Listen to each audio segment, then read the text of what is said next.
Now let's listen to BBL. Drake talk about his BBL or lack thereof. People think you got a procedure done. Really? You know? Procedure? Yeah, an ab one. Really? Yeah. Did you do that? No. Is that a thing? Why is he talking like I'm that? sure it is. Why do you know that? Because people do it all the time. Oh, do they? Yeah. You've never Why done is he that? talking like that? No. They're People the also best, say Sean. that I got a BBL, right? They call me BBL Drizzy. So Oh, that's true. Did I don't you? know if my wagon looked crazy when I walked in. Yo, the but- wagon look. Did it? Did my wagon You look got your abs crazy? Sculpted. Did you? Did it? Do I have a fatty? I didn't look at your body when you walked in here. Do you want me to 360? I don't. So then, like, if it didn't stand out to you, No, me personally, I've never I looked at think you that and pic thought, just like I think it was just like I came from Yeah. the gym. I was sweaty in that pic. Come on, family. Congratulations. That's funny. You praise yourself.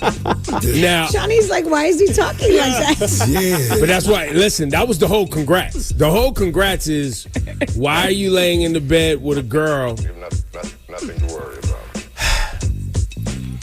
Doing this interview, like, For the second time, by the way. This ain't the first time. It's the second time. Really? This is a run back. This is the run The back. first This one is was a the big deal. This is the second one, John. Yeah, okay. Now, let's go to Rosenberg, who knows better than I think most of us on the program, the interviewer whose name is Bobby Altoff. Yes? Is that her name? That's her name. Yeah, I don't know her. But I Not know her, but know her, I guess, in the podcast world. I still don't know where this woman came from from before. Nobody does. Well, No, that's. I mean, go ahead, guys. No, you go ahead. Well, no, it's a known thing that she was big on TikTok for a second and then she came from out of TikTok. nowhere. Okay, boom. So she But came that's from the whole TikTok. thing was that she came out of nowhere. That's like that. That is part of the brand. I didn't even know she came from TikTok. So the fact that she was big on TikTok and then got a podcast, I can at least rationalize that. Nothing to worry about. Sure. You know what I mean? If you want, I mean, it's And still it crazy. also makes sense to me now why, somebody who, is concerned about their contributions to hip hop being given its credence and flowers will go and sit and have a convo about the goings ons around their image and, the things that happened in the past. Because, she's such a dominant talker in the culture and hip hop space. It all makes sense to me now. It all makes sense. He talked about that part too. Yeah, Laura said she's going to cover it in the Flash and Lights report. Flat, yes, we'll cover it all. But this is, by the way, nothing new. Where, DJs and radio and we play their music and build these artists up. And then they need a comfortable landing spot once they get really big. Nothing to worry about. Like Bobby Altoff's bed with a glass of rosé. Nothing more comfortable landing than that. Laura, what you got today? So, for those just tuning in, Cardi B got a big win in court yesterday. A woman named Imani Ellis, a former security guard, suing Cardi for $24 million, claiming that Cardi hit her, cut her face with her nails, spit at her, all kind of stuff in 2018. Remember, she was a security guard at an OBGYN clinic, and Cardi at the time was pregnant, and this woman decided to film her. So the whole thing was very entertaining in court. But yes, Cardi had a big win. And here's some audio of Cardi B after.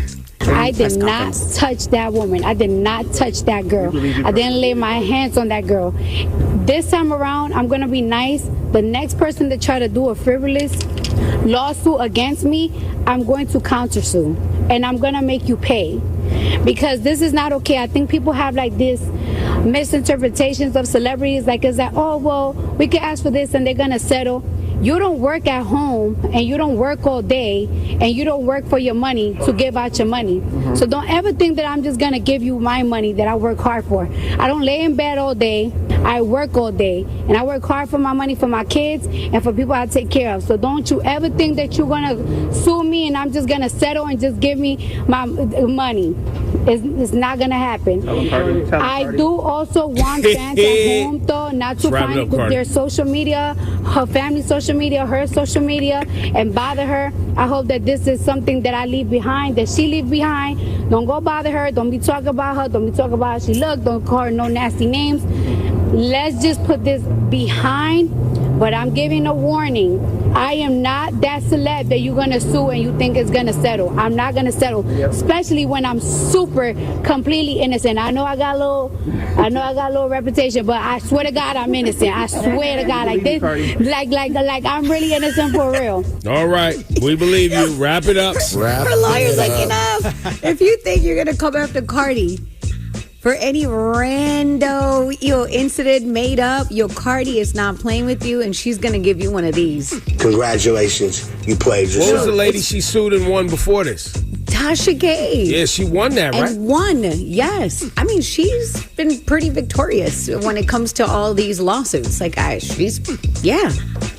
So she's not playing games. And I think it's, this woman, it was just like she was up there talking about how she wanted to be a police officer and this deeply traumatized her so she can no longer be a cop. Fam, if this is what traumatized you are never going to be a police officer. Hit the button. Facts.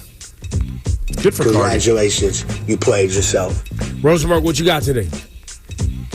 This was brought to my attention yesterday, and I did not realize it. Do you guys know that New York Senator Kristen Gillibrand is going to line up behind Andrew Cuomo? No. Well, anytime I hear the name Kristen Gillibrand at this point, after all of the lack of support for things for working class New Yorkers, her lack of support for obviously what's going on with Palestinians in Israel, and then this, not surprised. Yeah, but this, let me tell you why this is different. Let me tell you why this deserves the all-time biggest button. Did you know that Kristen Gillibrand also, all the way back, I think, 2017, was the senator who led the charge and is responsible for getting fellow Democrat Al Franken taken out of the Senate? What? Because of when he was goofing around on a flight, and he alluded to a woman's breasts with his hands, like put his hands over where her breasts were in like a jokey photo. That's the only thing that was ever said about him. There was no other history. It was an unearthed photo of him joking with a woman who he was on a USO tour where he put his hand in front of her breasts. Kristen Gillibrand led the charge to have this man's political career ended, and she is now lining up behind the alleged sexual predator, Andrew Cuomo, for governor. Please hit the button for that. This is why people think Democrats are spineless goofballs. No. People don't think it. People know it. Sorry, this is how we know Democrats are spineless goofballs. Like, Al Franken was a legitimately great senator who really pushed for things that was good. And look, at the time, nobody had a problem with him being run out of town. No, that's not true. That's not true. Well, a lot of people had a problem with it. People didn't know that people didn't know there was an option to say no. They just thought you got to fold up. I said, maybe they had a problem with it. They didn't speak loud enough. He wasn't loud enough or brave enough. So you were spineless. Right. So spineless then. Right. There you go. So now the point is that she's lining up with someone who has more egregious allegations than that. More by egregious. far. A different level altogether. And once again, like I said, if you're surprised by her being a spineless Democrat, yeah, you get that button. Congratulations, you played yourself. Now, on to Democrats with a spine. Here we go. Let's listen to this representative from New Mexico talk about what is going to be happening with the Epstein files. The thing about being a victim of assault, of sexual violence, is that it not only steals your sense of self, it steals your dignity, it steals your ambition, it steals your hopes, it steals your dreams. And it steals your sense of personhood. And what we heard today is from a half dozen victims, some of whom have already pursued both civil and criminal suits against both Jeffrey Epstein and Ghislaine Maxwell, as well as from several who have never told their stories in public before. I want to say to anyone out there who is currently experiencing abuse of any kind, we see you. We are here fighting for you, and we will fight for justice for every person who is experiencing sexual violence in this country, and that is what this case is actually about. She goes on to say, I want to say to anyone out there who is currently experiencing abuse of any kind, we see you.